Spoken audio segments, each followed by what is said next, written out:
안녕하세요. 이 시간에는 플라톤의 측정술과 공리주의에 대해서 좀 알아보겠습니다. 이게 좀 플라톤의 프로타고라스라는 대화편 안에서 좀 독특하게 주장되고 있는 것인데, 측정술이라는 것이 있습니다. 그 존 스튜어트 밀이라는 그 영국의 공리주의 철학자가 플라톤의 이 프로타고라스 편에 나오는 이 측정술 얘기를 하면서 소크라테스가 이미 공리주의적인 생각을 가지고 있었다라고 얘기하고 있거든요. 그래서 우리가 상식적으로 알고 있는 그 공리주의와 유사한 겁니다. 프로타고라스 말하고 있는 측정술이라는 것은 쾌락은 그 자체로 좋은 것이고 고통은 그 자체로 나쁜 것이다라는 생각에 기반하고 있습니다. 그래서 이제 우리가 기대하고 있는 소크라테스의 생각과는 다르게 여기서는 소크라테스가 쾌락주의자로 나오고 있어요. 그래서 이제 공리주의도 쾌락과 고통의 양을 재서 그걸로 어떤 행위 결정을 해야 된다는 생각이잖아요. 그래서 이런 생각이 있어요. 쾌락에 져서 나쁜 줄 알면서도 나쁜 것을 행한다는 것은 눈앞의 쾌락에 눈이 멀어서 멀리 있는 고통을 보지 못한 것이고, 그 반대의 경우도 마찬가지다. 그러니까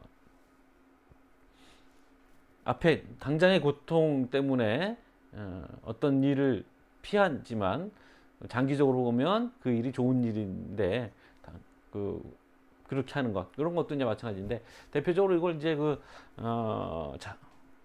아크라시아, 아이고 생각이 갑자기 안 나는데, 자제력 없음, 불가능성 눈변이라고 합니다. 우리가 어떤 일을 나쁜 줄 알면서 한다라고 하는 그 상식에 반하는 생각인 거죠.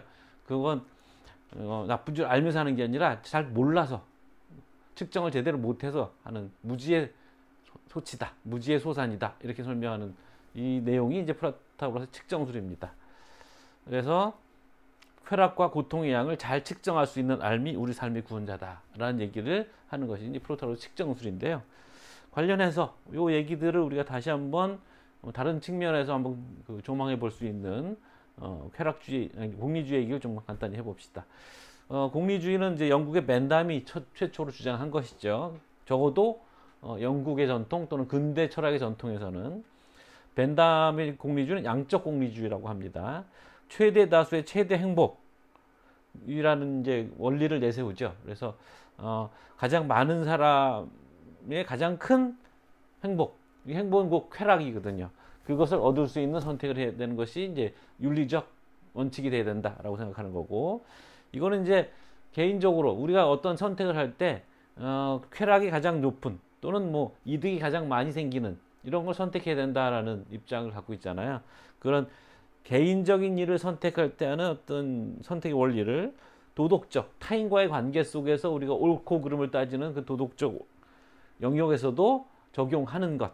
그러니까 단지 개인이 아니라 집단, 단체, 그것에 쾌락을 높이고 고통을 낮추는 원리로 사용된 게 이제 공리주의인 거죠. 그래서 이제 벤담의 공리주의 같은 경우는 쾌락과 고통의 질적 차이를 인정하지 않습니다. 그러니까 뭐 고상한 쾌락이 있고 뭐 저급한 쾌락이 있고 이런 걸 인정하지 않습니다. 어떻게 보면 이제 프로타고라스의 측정술에 나오는 소크라테스처럼 비슷하긴 한데, 잘 들여다보면 플라톤의 경우에는 그걸 구별하고 있어요. 고상한 것과 그렇지 않은 것을 구별하고 있어요. 고상한 게 더 높은 가치인 거죠. 그래서 어떻게 보면 이제 바로 이어서 설명하게 될 미래 질적 공리주의랑 유사한 측면이 또 있습니다. 자, 양적 공리주의 얘기부터 마저 합시다. 쾌락 계산법이 있습니다. 몇 가지 기준을 갖고 있어요. 그냥 무작정 계산하는 게 아니고, 일단 강도, 얼마나 강한 강도의 즐거움인가, 계속성, 얼마나 또 즐거움이 지속되는가, 이게 높을수록 더 좋은 거고 선택할 만한 것들인 거죠. 확실성 또는 불확실성, 이것은 기쁨이 발생할 것이라고 확신하는가 또는 가능성이 얼마나 되는가, 이 행위를 선택했을 때 발생할 수 있는 가능성의 정도가 얼마나 높으냐 낮으냐. 원근성, 얼마나 빨리 쾌락을 느끼게 되는가, 가까운 시간 안에 쾌락이 올수록 좋은 거겠죠. 생산성, 동일한 성향의 영향을 받을 확률. 그래서 이제 동일한 일들이 반복했을 때 같은 영향을 받을 수 있는 확률, 이런 걸 테고. 순수성, 반대 성향이 영향을 받지 않을 확률. 그러니까 이제 그것 자체가 어떤 것들이 섞이지 않았기 때문에 반대 영향을 안 받을 가능성 얘기하는 거고, 규모, 얼마나 많은 사람들이 영향을 받을 것인가, 뭐 이런 7가지 정도의 기준을 가지고 쾌락을 계산하는 것이 맨담의 기준이었어요. 사실은 뭐 이런 것도 오늘날에도 어느 정도 적용되는 겁니다. 보험 같은 데서 뭐 손해배상을 한다거나 뭐 손해사정을 한다거나 이랬을 때 이런 것들이 이제 고려가 되겠죠. 자, 그 다음에 이제 맨다음에 공리주의가 갖고 있는 문제점들 때문에 다른 공리주의들이 나오게 되는데, 질적 공리주의가 바로 공리는 양만이 아니라 질도 따져야 한다. 그리고 같은 양이면 질을 상위의 것으로 놓아야 한다. 뭐 이런 것이 이제 존 스튜어트 밀이 주장했던 것입니다. 그래서 존 스튜어트 밀도 이것들 계산하는 거예요. 근데 이를테면 이런 예를 듭니다. 우리가 어렸을 때 재밌게 놀았던 놀이를 어른이 돼서는 이제 재미가 없거든요. 그러니까 다시 옛날 놀이를 하라고 해도 못 한단 말이에요. 재미가 없어서. 그러니까 이거는 도무지 양의 문제가 아니라 질의 문제인 거죠. 그래서 돌아갈 수 없는 어떤 기준점 이런 것들이 있는 거잖아요. 그래서 그게 질적 공리주의가 이제 우선시하는 것이고, 뭐 자세한 설명을 하고자 하는 건 아니니까 우리 간략하게 알아봅시다. 그 다음에 이제 이 질적 공리주의나 이제 양적 공리주의나 문제가 생기는 것은 어떻게 보면 이제 사실은 질적 공리주의는 행위 공리주의에서 규칙 공리주의로 가는 과정이라고 볼 수도 있는데, 이 행위 공리주의라는 건 전통적인 공리주의를 얘기하는 건데, 어떤 개별적인 행위를 결정할 때 그것이 얼만큼 쾌락을 증진시키느냐, 뭐 빨리 증진시키느냐 이런 기준을 갖고 계산하는 거예요. 개별 행위들을 결정하는 거죠.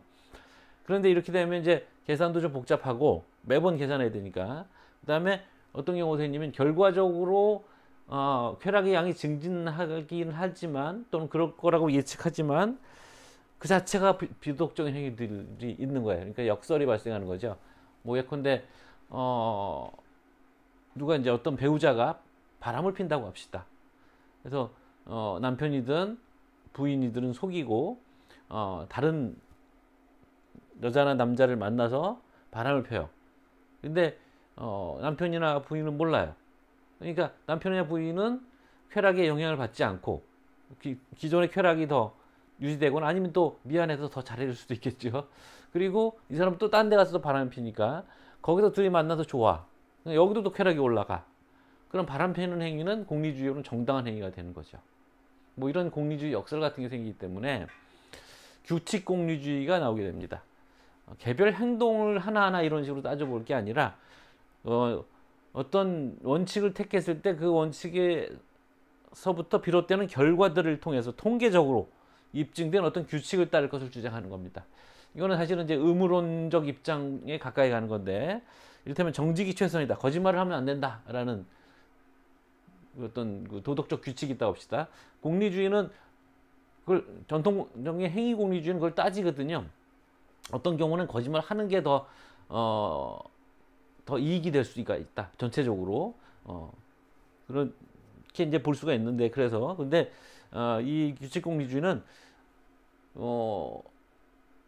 거짓말을 해서 이로울 때와 거짓말을 해서 이롭지 않을 때의 경우들을 누적적으로 비교해서 이게 이제 거짓말을 안 했을 때가 훨씬 더 나은 결과를 통계적으로 보여준다 그러면, 그거를 당장의 경우에 일일이 계산하는 게 아니라 그걸 그냥 꾸준히 밀고 나가는 겁니다. 그러니까 그러면 장기적으로 보면 도덕적으로 옳은 선택이 된다, 이렇게 이제 보는 거죠. 왜 그런 거 있잖아요. 우리가 동전 던지기를 한다거나 윷놀이를 한다거나 이렇게 보면, 동전 던지기는 어쩌다 보면 뭐 앞면이 계속 나온다거나 뒷면이 계속 나올 수가 있거든요. 근데 처음에 몇 번은 그렇지만 그게 10번, 100번, 1000번이 되면 다 반반의 확률로 수렴해 가는 거거든요. 이제 그런 식으로 생각하는 거죠. 몇 번의 케이스에서는 이게 결과가 좋지 않을 수도 있지만 더 많은 경우를 통계적으로 보면 이 정책이 훨씬 더 쾌락을 증가시키고 고통을 줄이는 그런 선택이다. 그러면 그걸 규칙으로 삼아서 매번 경우를 따지지 말고 그대로 그 규칙을 지킨다. 도덕 규칙을 지킨다. 뭐 이렇게 생각하는 게 이제 규칙 공리주의입니다. 그래서 우리 이번 시간에 뭐 우리가 계속 이제 고전과 어떤 철학의 개념들, 다른 뭐 여타 분야와의 관계 이런 것들 알아보고 있습니다만, 오늘은 플라톤의 프로타고라스 편에 나왔던 측정술과 공리주의에 대해서 좀 알아봤습니다. 수고하셨습니다.